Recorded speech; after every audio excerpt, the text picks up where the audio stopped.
जसपुर जिला के जनपद पंचायत फरसाबहार अंतर्गत ग्राम पंचायत गांजियाडीह में जिला पंचायत के आदेश के अवहेलना देखे ला मिला थी।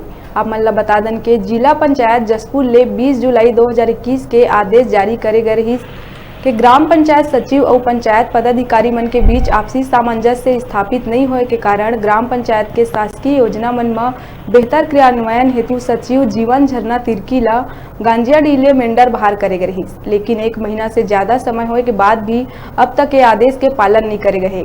जिला पंचायत और जनपद पंचायत के आदेश ला ठेंगा दिखाए जाते। ये विषय में गांजियाडीह के सरपंच सचिव ला गांजियाडीह ले तत्काल कार्यमुक्त करे के मांग करे है।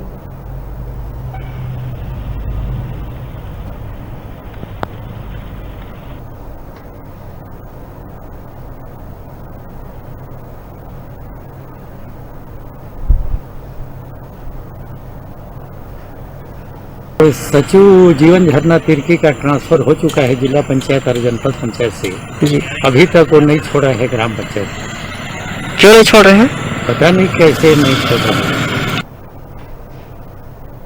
बेरा है छोटकुन ब्रेक लेके आप मन दिखाते रहा न्यूज़ 36 छत्तीसगढ़ की आवाज।